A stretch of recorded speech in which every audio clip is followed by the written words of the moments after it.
ফেরেশতাদেরকে বলল, বলে ফেরেশতারা দাও এই জায়গাতে দেখো মাকামে নামক আবওয়া নামক এই জায়গাতেও ওই যে মা আমিনার কবরের জন্য ষড়যন্ত্র করতে হবে। আম্মা আমিনার জন্য কবরের ব্যবস্থা হবে বাবা। ওই জায়গাতে সুবহানাল্লাহ মাদারের জন্য বুয়াতের কেদামের মার জন্য বুয়া দাও। এই কেদাবের মধ্যে লেখা আছে বাবা সুবহানাল্লাহ আমার নবীর চোখের পানি শুকাই নাও। আবার নবীর জন্য আমার মা আমিনার জন্য কাফনের ব্যবস্থা হলো। কারা কাফনের ব্যবস্থা করেছিল বাবা? ওই সময় জানা আমার নবী ডেকেছিলেন আর মানুষকে কিছু ডাকার পরে ওই জায়গায় আল্লাহ পাকের ফেরেশতারা সহযোগিতা করেছিল। আমার আল্লাহ বলেছিলেন মালাইকা ফেরেশতারা শোনো তোমরা যাবে আমার নবীর কাছে তোমরা সহযোগিতা করবে। আবার নবীর কাছে তোমরা যাওয়ার পরে তোমরা যাবে মানুষের রূপ ধারণ করে তোমরা যাবে। এ বাবা আমার নবীর মায়ের জন্য কবরের ব্যবস্থা হলো। ওই জায়গায় কবর হবে। আবার নবী মুস্তাফা সাল্লাল্লাহু আলাইহি ওয়াসাল্লাম তিনি বলেন মা আমিনাকে যখন কাফন পরাইয়া দিও ওই জায়গায় কবরে যখন শোয়ানো হবে। আবার নবী যখন কবরে শোয়ালেন আম্মা আমিনার কবরটাকে সুন্দর করে আমার নবী হাত বুলাইয়া দিলেন। ওগো মা জননী তুমি আজকে কবরে শুয়ে যাবে গো মা। আবার নবী যখন হাত বুলাইয়া দেওয়ার পরে কবরে সুন্দর করে আমার মা আমিনাকে যখন কবরে শুইয়ে দিল, শুইয়ে দেওয়ার পরে পাটাটন বিছানো হবে। পাটাটন বিছানো হয় বাবা। আমরা যখন কবরে পাটাটনটা যখন দেওয়া হয় ওই পাটাটনটা আমরা মুখের দিক থেকে দিতে আরম্ভ করি, তাই না? আমরা মুখের দিক থেকে পাটাটনটা দেওয়া হয়। আমার নবী যেন বলছেন কবর সাজানেওয়ালা ওগো তোমরা কবর সাজানেওয়ালা তোমরা পাটাটন লাগাও। আমার মা জননীর পায়ের দিক থেকে পাটাটন লাগাবে। কেন জিজ্ঞাসা করা হলো? বলছেন তোমরা পাটাটন লাগাবে আর আমি আমার মা জননীর মুখটা আমি দেখতে থাকিব। ও বাবা ও গো মা জননীরা শুনে যাও গো মা। আমার নবী ওই জায়গায় যখন পাটাটন লাগালো এই গলা পর্যন্ত পাটাটন বিছানো হয়। আমার নবী বলছেন ও পাটাটন বিছানেওয়ালারাও তোমরা একটু দাঁড়ায় যাও, এই জায়গায় একটু পাটাটন বিছা বন্ধ করে দাও, পাটাটন লাগাটা বন্ধ করে দাও। ওগো নবী কেন বন্ধ করব?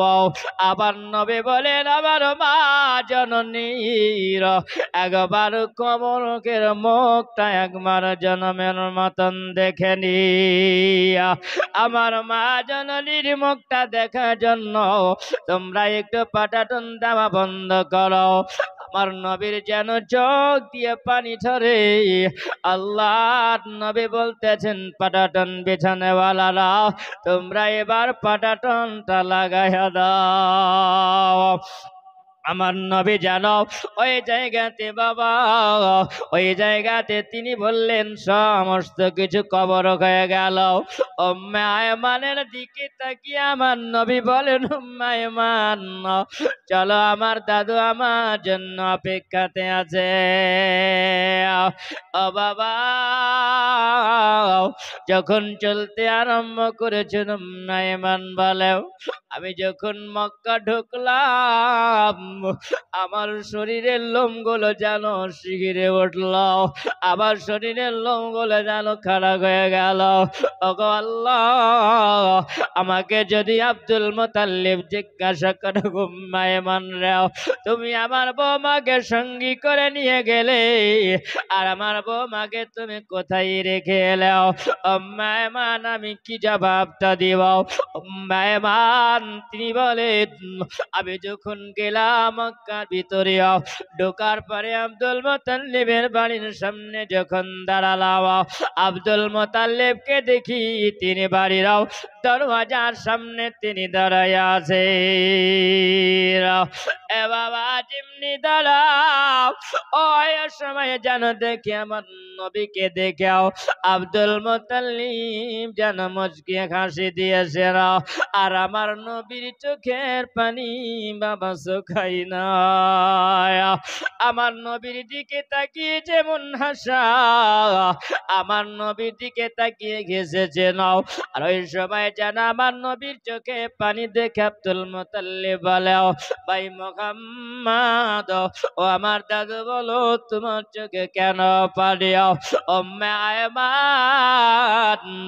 যেন ওই সবাই চোখের পানিটা জড়িয়ে মুখে কাপড়টা দিয়ে যেন তিনি ফুপুরে ফুপুরে কাঁদতে আরম্ভ করে যাও, ডুকরে ডুকরে যেমন কাঁদে।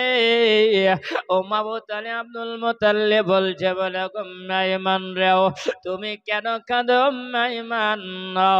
আমার বৌমা আমিনা কোথায় বলো? মাইমান বলে, ওগো আব্দুল মুতাল্লিব, আমি এই জন্য কেঁদে যাই, আপনার বেটা আব্দুল্লাহকে যে জায়গাতে কবর দেওয়া হয়েছে, আপনার বেটা আব্দুল্লাহ যে জায়গায় কবর আছে, ওই মাকামে নামক আবুয়া নামক জায়গাতেও ওই যে কবরের পাশে আপনার আমিনা বোমা আমিনার ওই জায়গাতে কবর হয়েছে। আমিনার দুনিয়াতে নাই, আমিনা দুনিয়া থেকে বিদায় নিয়ে নিয়েছিল। আমার নবীকে যেন আব্দুল মুতাল্লিব আর একটু বুকের সঙ্গে জড়িয়ে ধরে বলে, 6 মাসে আপন আব্বাকে হারিয়েছিলে, আবার 6 বছর আম্মাকে হারালে। ওগো দাদু এ মুহাম্মদ, আর তুমি কাঁদিও না, আমি তোমাকে কোনোদিন কষ্ট দেব না। আমার নবী জানো আব্দুল মুতাল্লিবের কাছে থাকতে আরম্ভ করেছিল।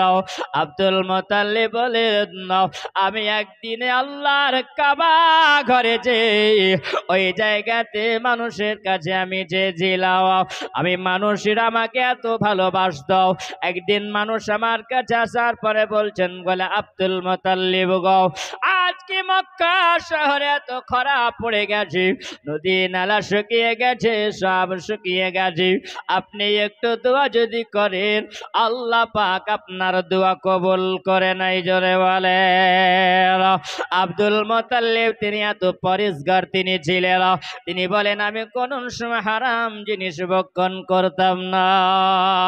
এ বাবা আব্দুল মুতাল্লিব তিনি বলেন ওই সময় আল্লাহর ইবাদতে আমি মগ্ন থাকি। দাও এ বাবা ওই সময় সবাই যেন তারা আসার পরেও যেমনি বলল আব্দুল মুতাল্লিব ওই সময় আল্লাহর কাবা করে গেলেন। আমার নবী বলছেন বলে, দাদু গো আপনি কি আমাকে নিয়ে যাবেন? নাও আমি ওই জায়গাতে আপনার সঙ্গে যাব। আমার নবী মুস্তাফাকে সঙ্গে নিয়ে আব্দুল মুতাল্লিব গেলে। আমার নবী যেন কাবা ঘরে বলে একটা টেক লাগায়া যেন এই সময় বাবা একটু আব্দুল মুতাল্লিব সবাইকে নিয়ে হাত তুলে দোয়া করেছে। আর যেমনি দোয়া করাও আমার নবী যেন তাকিয়ে তাকিয়ে দেখি ওই জায়গাতে আল্লাহ পাক দোয়া কবুল করে না। আল্লাহ কেন দোয়া কবুল করে না রে বাবা? এবার শুনে যাও মুসলমান, আমরা কেন দোয়া করি? আমরা এই জন্য সবাই মিলে সম্মিলিত দোয়া করি। জোরে বলে। এ বাবা যারা বলে দোয়া নাই, তাদের দোয়া যদি না থাকে বাবা তাদের ইবাদত নাই। কারণ আমার নবী বলেছেন ইবাদতের দোয়া, ইবাদতের মগজ হলো দোয়া। জোরে বলে। বাবা মানুষ মগজ না থাকলে বেঁচে থাকতে পারে না। আল্লাহর নবী বলেছেন মানুষ যেমন মগজ না হলে বেঁচে থাকতে পারে না, তোমার ইবাদত দোয়া না হলে বেঁচে থাকবে না। জোরে বলেন সুবহানাল্লাহ। এ বাবা আমার নবী দাঁড়িয়ে আছেন, আব্দুল মুত্তালিব হাত তুলে দোয়া করেছেন। আব্দুল মুত্তালিব যখন নিজের ইবাদতের ওসিলা দিয়ে দোয়া করেন, কিসের ওসিলা? ইবাদতের ওসিলা। আর কিছু মানুষ বলে ওসিলা নেওয়া যাবে না, বাবা ওসিলা নেওয়া যাবে না, ওসিলা না হলে তোমার কিছু হবে না, ওসিলা তোমাকে লাগবে, ওসিলা না হলে তুমি পার হবে না। কারণ উমারে ফারুক আজম তিনি বলেছিলেন, আমি ওসিলা দিয়ে দোয়া করেছিলাম, আমার জীবনের যত আমল ছিল আমি আল্লাহকে বলেছিলাম, আল্লাহ আমার জীবনের কোনোদিন যদি আমল করে থাকি আল্লাহ ওই আমলের ওসিলাতে আল্লাহ তুমি দোয়া কবুল করো। এ বাবা এতগুলো মানুষ আপনারা বসে আছেন, এই মজলিসের মধ্যে আল্লাহর কাছে কেউ না কেউ কোনো বান্দা প্রিয় হবে। ওই বান্দাটা যদি প্রিয় হয়ে যায় আর আল্লাহর দরবারে তুমি যদি দোয়া করো, আল্লাহ এতগুলো বান্দা বান্দির মধ্যে আল্লাহ তোমার কোন নেককার বান্দা বান্দি যদি থাকে আল্লাহ তার নেকের বদৌলতে আল্লাহ তার নেকির ওসিলাতে আল্লাহ তুমি আমাদের দোয়া কবুল করে নাও। আল্লাহ বলে বান্দারা যখন তোমরা দোয়া করে যাও আমি আল্লাহ পাক ওই দোয়া কবুল করে নিজরে বলো। আব্দুল মুত্তালিব তিনি বলেন আমি ওই সময় সবাইকে মিলে হাত তুলে যখন দোয়া করি, আমি গা তুলে দোয়া করি অনেকক্ষণ হয়ে যায় কিন্তু দোয়া কবুল হয় না। আবার নবী বলেন আল্লাহ এখন যদি মাওলা গো আমার দাদু যদি আজকে দোয়া কবুল না হয়ে যায় এই মক্কার মানুষের কাছে আমার দাদুর সম্মান কমে যাবে। বাবা যেমনি আমার নবী হাত তুলেছেন আল্লাহ এতগুলো মসজিদের এতগুলো মানুষের বাইরে মজলিসের বাইরে আমি নবী কাবা ঘরে চাতালে আমার দাদুর সঙ্গে এসেও আল্লাহ তোমার কাছে আমি নবী হাত উঠিয়েছি, আল্লাহ তুমি পানি বর্ষণ করে দাও। আমার নবীর জন্য আল্লাহ পাক সেই দিনেও পানি বর্ষণ করেছিলেন। জোরে বলে মুসলমান। আব্দুল মুত্তালিব বলে এইরকম ভাবে যখন আমি আমার বয়স হয়ে গেল, কেউ বলেছেন 108 বছর বয়স, কেউ বলেছেন 110 বছর বয়সী বৃদ্ধ অবস্থায় তিনি ওই সময় আমার নবীকে ডাকলেন, ডেকে কোলে বসালেন। আমার নবীর বয়স তখন বাবা 8 বছর বয়স। এই কিতাবের মধ্যে লেখা আছে, সিরাতের কিতাবে লেখা আছে সুবহানাল্লাহ আমার নবী যখন 8 বছর বয়স হলো আমার নবীর দাদু যিনি আব্দুল মুত্তালিব তিনি সবাইকে ডাক দিলেন, বেটাদেরকে ডাক দিলেন, ও বেটারা তোমরা আমার কাছে এসো আমি তোমাদেরকে ডাকি। যখন বাপের ডাকে সাড়া দিল, বাপ যখন ডাক দিয়েছে সব ছেলেরা এসে বসে গেল। আব্বাও আপনি আমাদেরকে ডেকেছেন? বলে হাও। বেটা কেন ডাকা হয়েছে? আব্বা কেন ডাকলেন আপনি? আপনি বলুন আপনার কি প্রয়োজন হয়েছে? বলছে বেটা আমার জন্য আমি ডাকি না, তোমাদেরকে কটা কথা বলার জন্য আমি ডাকলাম। ছেলেরা যেন আদবের সহিত বাপের সামনে বসে গেল। এ বাবা যেমনি বসে যাওয়া আমার আব্দুল মুত্তালিব বলছে বাবাও এটা কে বলো আমার কোলে বসে আছে? জোরে বলে বাপ কেমন করে সাক্ষী দিয়েছে? বলছেন বাবা তোমরা বলে এটা কে বসে আছে? ছেলেরা বলছেন আব্বা এটা হলো আমার ভাই আব্দুল্লাহর পিতা মুহাম্মদ, আমাদের ভাতিজাও। বলো বেটা তোমাদের ভাতিজাও, এটা হলো আমার পোতা, আমার বয়স এখন অনেক হয়ে গেছে, বৃদ্ধ হয়ে গেছে বাবাও। আমি আজকে দেখতে চাই তোমরা বলো এই মুহাম্মদকে তোমরা কে দেখভাল করতে পারবে? আমি তোমাদেরকে বলি তোমাদের সন্তানের চাইতে আমার পোতা মুহাম্মদকে বেশি ভালোবাসতে হবে। ও বাবা যেমনি বলে রে বাবা ওই সময় যেন সব ছেলেরা গুনগান করতে আরম্ভ করে যাও। এটা তো হলো ভাতিজাও, নিজের ছেলের চাইতে কি আমরা বেশি ভালোবাসা দিতে পারবো? নিজের ছেলের চাইতে তো বেশি ভালোবাসা দিতে পারা যাবে না। আবার নবীর দাদু বলছে যদি তোমরা ভালোবাসা না দিতে পারো তাহলে আমি আব্দুল মুত্তালিব কোন ব্যবস্থা করব, জোরে বলে। এই বাবা যেমনি বলা ছেলেরা বলছেন বলে আব্বা গো আমরা এটা তো সিদ্ধান্ত নিতে পারবো না, আপনাদের বৌমারা আছে জিজ্ঞাসা করতে হবে। বর্তমান ঘটে না বাপ, এক বাপের দুটো ছেলে, এক বাপের দুটো ছেলে, কিন্তু ভাইয়ে ভাইয়ে মেল আছে আর দুটোতে মেল নাই। নাই কেন নাই বাবা? সুবহানাল্লাহ, এটা নবী মুস্তাফা সাল্লাল্লাহু আলাইহি ওয়াসাল্লাম জানিয়ে দিয়েছেন জগৎবাসীরা তোমাদের ঈমান পরীক্ষা হবে, জোরে বলে নাও। এমন একটা সময় আসবে তোমাদের ঈমান পরীক্ষা হবে, কারণ এক অপরের সঙ্গে তোমাদের মিল হবে না, জোরে বলেন সুবহানাল্লাহ। ও বাবা চাচার সঙ্গে ভাতিজার মিল হবে না, ভাতিজার সঙ্গে চাচার মিল হবে না, আব্বা বলে আব্বাকে ডাকবে না, পর আব্বাকে আব্বা বলে ডাকবে, আছে না নাই বাবা? ও বাবা দিকে যেমন বাবা আমার নবীর দাদু তিনি বললেন বাবা শোনো নিজের ছেলে চাইতে তোমাদেরকে বেশি ভালোবাসতে হবে। তখন কথা বলা সবাই বলল না এটা পারা যাবে না, কারণ নিজের ছেলের চাইতে ভাতিজাকে ভালোবাসা দিতে পারবো না। আবার সবাই যখন একের পর এক বলে দিল ওই জায়গাতে বসেছিল আব্দুল মুত্তালিবের এক ছেলে যার নাম হলো আবু তালিব, জোরে বলেন সুবহানাল্লাহ।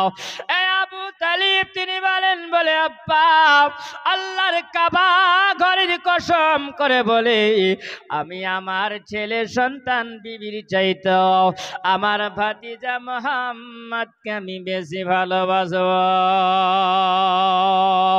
আব্দুল মুত্তালিব বলল বলে বেটা আবু তালিব আজকে তুমি যখন বেশি ভালোবাসবে আমি আজকে যে দুনিয়া ছেড়ে বিদায় নিয়ে নিও, আমি যে মুতাওয়াল্লির জায়গাতে মক্কার মানুষের আমাকে রেখেছে, ও বাবা তোমার আখলাকটা এত ভালো, তোমার চরিত্রটা এত ভালো, তোমার ব্যবহার এত ভালো, আমি মারা গেলে পারে আমার জায়গাটা আব্দুল মুত্তালিব বলে গেলে বেটা আবু তালিব তুমি মুতাওয়াল্লি হবে। বাবা আব্দুল মুত্তালিব দুনিয়া থেকে তিনি বিদায় নিয়েছিলেন।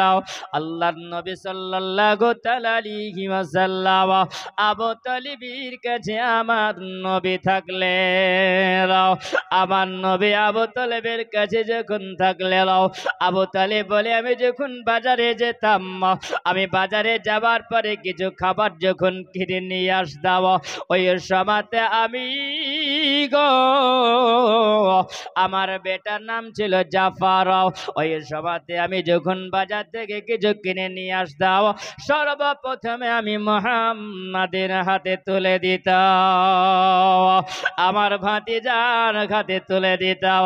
আমার ভাতিজার আখলাকটা এত ভালো, আমার ভাতিজা একাই ভক্ষণ করত না, একাই খেয়ে নিত না, সবাইকে সমান পরিমাণে বেটে দিতে। আমি ওই সময় দেখতাম যেই দিন আমার মুহাম্মাদের হাতে আমি খাবার না দিতাম সেই দিন আমার বাড়িতে বরকত কমে যেত। একদিনেরই ঘটনা আব্দুল তালিব তিনি বলেন নাও আমি যখন খাবার খেতাম আমার ভাতিজাকে সঙ্গে করে নিয়ে আমি খাবার খেতাম, একদিন আমি খাবার আগে খেয়ে নিয়েছিলাম, আমি পরে মুহাম্মদকে খাবার দিয়েছিলাম। এ বাবা ওই দিনের দিন আমার বাড়িতে যেন বরকত কমে গিয়ে খাবার কমে গিয়েছিল। ও বাবা আব্দুল মুত্তালিব তিনি বলেন আমি যখন ওই সময় আমার ভাতিজা মুহাম্মদকে নিয়েছিলাম। ওই সময় আমার বিবি ছিল, যার নাম হলো ফাতেমা বিনতে আসাদ। আমার নবীর চাচি ফাতেমা বিনতে আসাদ আবু তালেব বলেছিলেন, বিবি রে, তোমাকে না বলে একটা কাজ করেছি বিবি, আমার ভাতিজা মোহাম্মদকে আমাদের সংসার আমি নিয়ে নিয়েছি। ও বিবি, তুমি বলো, তুমি নারাজ না তুমি খুশি? ফাতিমা বিনতে আসাদ তিনি বলেছিলেন, বলে স্বামী গো, যেখানে আপনি রাজি হয়ে গেছেন সেখানে আমিও ফাতিমা বিনতে আসাদ আমিও রাজি হয়েছি। আমি আমার ছেলের চাইতে আমার ভাতিজাও মোহাম্মদকে আমি সন্তানের মতন ভালোবাসি। এ বাবা, ফাতিমা বিনতে আসাদ যখন ইন্তেকাল করেছিলেন, লম্বা আলোচনা হয়ে যাব, দিকে যাব না, একটু শুধু টাচ করে যায়। ফাতেমা বিনতে আসাদ যখন ইন্তেকাল হয়, আমার নবী যেন ফাতেমা বিনতে আসাদের কবরে নেমেছিলেন। জোরে বলে, আমার নবীকে জিজ্ঞাসা করে গিয়েছিল, নবী গো, আপনি ফাতেমা বিনতে আসাদের কবরে কেন নামলেন নবী গো? আবার নবী বলেছিলেন, এ সাহাবীরা শোনো, আমার চাচি আমাকে পেটে রাখে না, কিন্তু আমার চাচি আমাকে মায়ের মতন আদর দিয়েছে। আমার মা জননীর আদর আমি বলতে পারি না। আমার ফাতেমা বিনতে আসাদ চাচির জন্য কবরের জন্য আমি বসিয়ে গেলাম। এই কবরে নবীর চাচি আরাম করবে না, আর আমি নবী যদি হাত বোলাইয়া দিই, এই কবরটা ফাতেমা বিনতে আসাদের জান্নাতের বাগিচা হয়ে যাবে। আবার নবী বলেছিলেন, আমি ফাতেমা বিনতে আসাদের আমি যখন জানাজার ওলা পড়েছিলাম, তাকবীরে ওলাও আল্লাহু আকবার বলে যখন আমি তাকবীরে ওলা দিলাম, আমার আল্লাহ তাআলা আমার ফাতিমা বিনতে আসাদ মা জননীর জন্য আমার এই জানাজাতে ৭০,০০০ নূরি ফেরেশতারা এসে ইক্তাদা করে 4 তাকবীরে নামাজ আদায় করেছিল, জানাজা আদায় করেছিল। আমি নবী বলেছিলাম, বলেছি আম্মা, আমার যখন তোমার জানাজাতে আল্লাহ তাআলা ৭০,০০০ নূরি ফেরেশতা পাঠিয়েছে, তবে আল্লাহ পাক তোমার উপরে খুশি আছে। এর নাম ছিল ফাতেমা বিনতে আসাদ। আল্লাহর নবী যখন আবু তালেবের কাছে থাকলেন, আবু তালেব বলে একটা যুদ্ধ হয়েছিল, যে যুদ্ধটার নাম হলো খুলফুল ফাজাল। এই যুদ্ধটা যখন হয়, এই যুদ্ধের সময় আমার আবু তালেব আমার নবীকে বলেছিলেন, বলে বেটা মুহাম্মদ তুমি বাড়িতে থাকো, ও বেটা আমি যাব যুদ্ধের ময়দানে। আমার নবী বলেছিলেন, বলে চাচা গো, আমাকে যদি না নিয়ে যাও চাচা, আমি বুঝতে পেরেছি চাচা ওই যুদ্ধে তুমি জয়লাভ করতে পারবে না। জোরে বলো, ও চাচা আমি তোমার সঙ্গে যাব। আমার নবী বলেছিলেন চাচা গো আমি যাব। আমার চাচা বলেছিলেন আবু তালেব, তিনি বলেছিলেন বেটা মুহাম্মদ তুমি ছোট ছেলে, যেতে হবে না, মাত্র 10 বছর বয়স তোমার, ও বেটা তোমাকে যেতে হবে না। আবার নবী বলছেন, বলে চাচা আমি এই জন্য যাব চাচা, যে তীরখানা আপনি নিশানা করে মারবেন চাচা, ওই তীরখানা যত দূর যাবে আমি নবী কুড়িয়ে নিয়ে আপনাকে দিয়ে দেওয়া। আবার নবীর কথাটা শুনে আবু তালেব খুশি হলেন। আবু তালেব বলে যুদ্ধের ময়দানে গিয়েছিলাম, আর সেই দিনে যুদ্ধের ময়দানে জয় লাভ করেছিলাম। আবু তালেব একদিন বলেন, আমি ওই সময় কাবা ঘরে ছিলাম, সমস্ত মানুষেরা আমার কাছে এসে বলেছিল, বলে আবু তালেব গো, আপনার আব্বা আব্দুল মুত্তালিব যিনি ছিলেন বড় ধার্মিক মানুষ, তিনি ছিলেন ইবাদতি মানুষ, তিনি ছিলেন আল্লাহর প্রেমিক, তিনি মানুষ ছিলেন, আল্লাহ পাকে দোয়া কবুল করে নিতেন। আবু তালেব আব্দুল মুত্তালিবের পরে আপনি যখন আবু তালেব, আপনি যখন মুত্তালিব সেজেছেন, আপনাকে তো আমরা বড় সম্মান করি। আবু তালেব শোনো, আমার আপনার কাছে এসেছে, আপনি কাল্লা আল্লাহর কাছে দোয়া করবে না। আমাদের আরবে যেন খাল বিলগুলো শুকিয়ে গেছে, আর কুয়াতে যেন পানি নাই। ওই সবাই যেন আবু তালেবের কাছে এসে সবাই দরখাস্ত করলো। আবার নবী দেখলেন, বলে চাচা চলে যাবে কোথায়? আল্লাহর কাবা ঘরের কাছে। আল্লাহর কাবা ঘরে চাতালে গিয়ে হাত তুলে দোয়া করে নাও, আল্লাহ তুমি পানি বর্ষণ করে দাও। দোয়া করেন, আমার নবী যেন দাঁড়িয়ে দাঁড়িয়ে দেখে নাও। আবার নবী বলেন, চাচা তোমার দোয়া তো আল্লাহ কবুল করবে না, আর যদি আল্লাহ কবুল না করে মক্কার মানুষের কাছে আপনি আজকে এই জায়গাতে মানুষের সম্মান আপনাকে দিবে না, আপনার সম্মানটা কমে যাবে। চাচা গো, আমি নবী যদি হাত না ওঠায় আল্লাহ তো পানি বর্ষণ করবে না।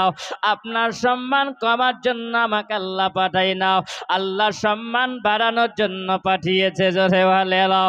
আবার নবী যখন হাত তুলে দোয়া করলেন, আল্লাহ পাক আসমান থেকে সেই দিনে পানি বর্ষণ করেছিল। আমার নবী যখন আবু তালিবের কাছে থাকলো, আল্লাহর নবীর একটা ছোট্ট বাবা আমার নবীকে আল্লাহর নবী করে পৃথিবীতে পাঠিয়েছেন। কত প্রমাণ নেবেন বাবা?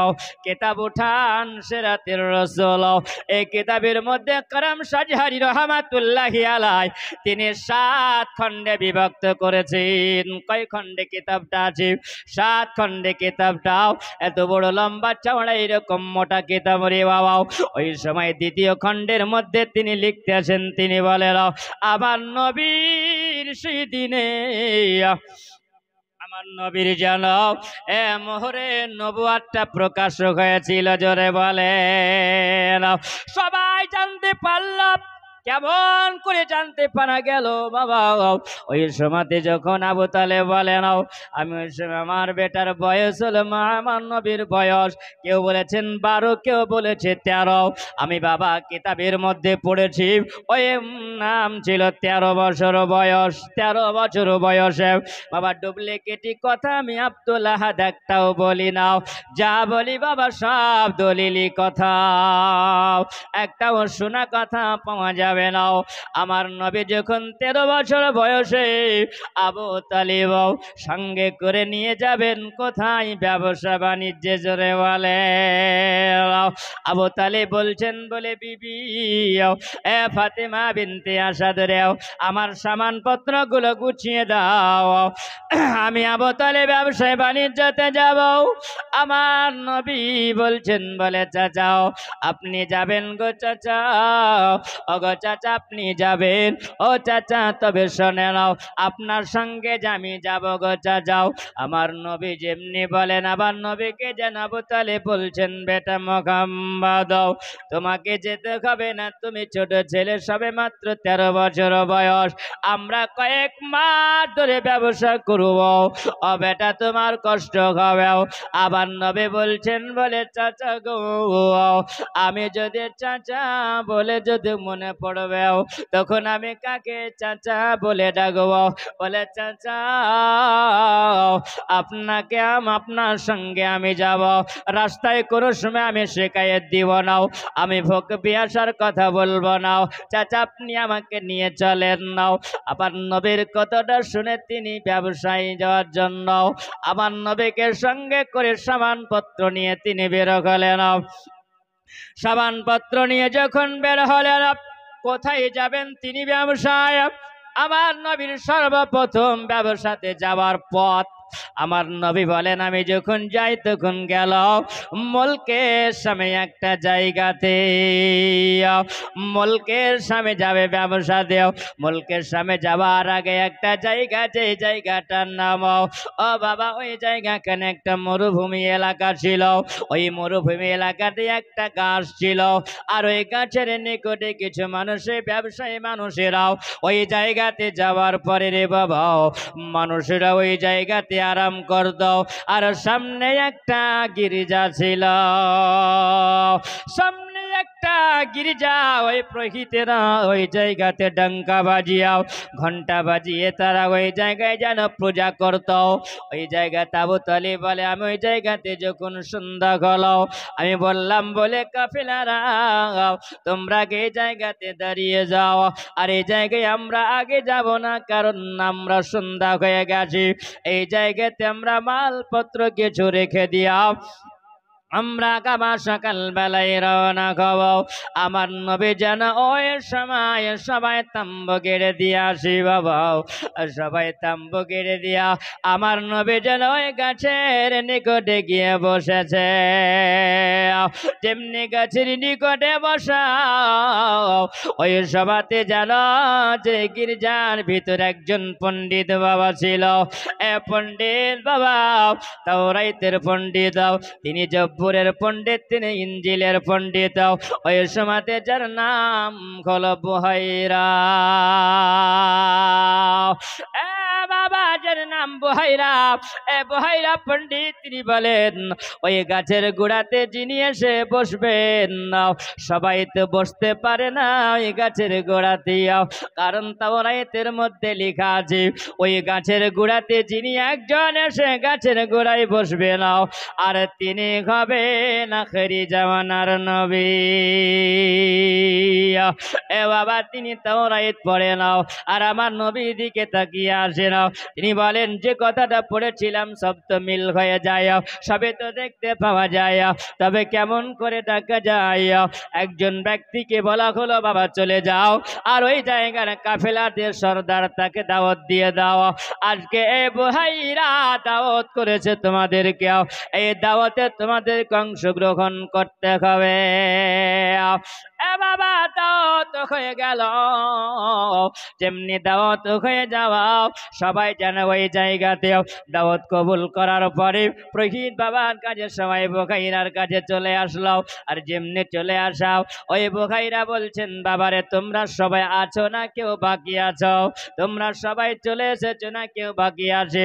ওই জায়গায় যেন বলছেন একজন ব্যক্তি দাঁড়িয়ে গিয়ে বলে আর কেউ না, আমরা সবাই চলে এসেছি, আপনারা দাওয়াত গ্রহণ করেছি। তখন তিনি বলছেন তোমরা ভালো করে বলো বাবা এই জায়গাতে কেউ বাকি আছো তোমরাও? বলছেন না বুহাইরা কেউ বাকি নাই। বলছেন তোমাদের সর্দারকে তোমরা বলো। সর্দারের মধ্যে তিনি ছিলেন যিনি হলেন আবু তালিব। আবু তালেবকে বলে আবু তালেব, আবু তালেব বাবা বলো তুমি যে সঙ্গী বানিয়েছ এতগুলো মানুষের মধ্যে কেউ বাকি আছে বাবারে? তখন বলছেন না কেউ নাই। তুমি বলছে বাবা তুমি এবারও মিথ্যা কথা বলো, তোমাদের মধ্যে কেউ ছুটে আছে। কারণ বুহাইরা জানে যার জন্য আমি তোমাদেরকে দাওয়াত করেছি রে বাবা তাকে তো তোমরা নিয়ে আসো না। জোরে বলেন সুবহানাল্লাহ। এ বুহাইরা বলছেন আবু তালেব তোমাদের মধ্যে কোন একজন ছোটে আছে? আবু তালেব বলছেন বুহাইরা রে হ্যাঁ একজন ছোটে আছে, একটা ছোট্ট ছেলেকে আমরা ডেরাতে রেখে এসেছি।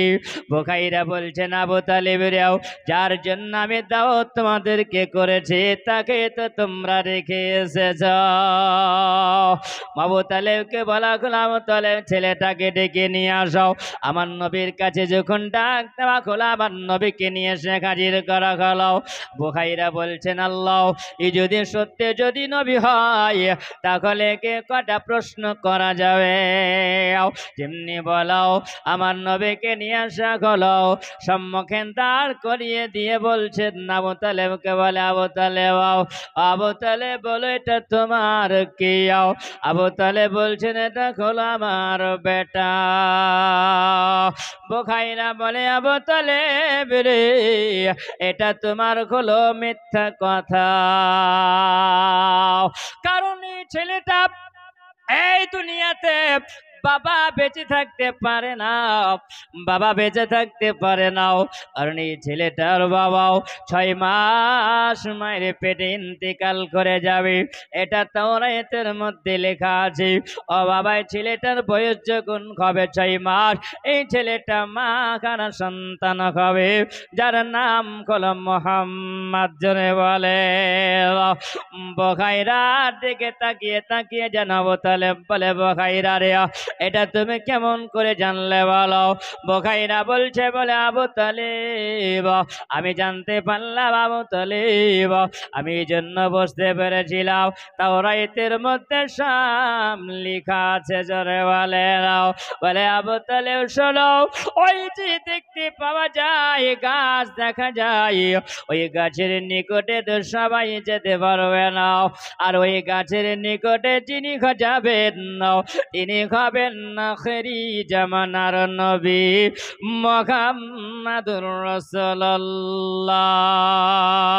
আল্লাহুম্মা সাল্লি আলা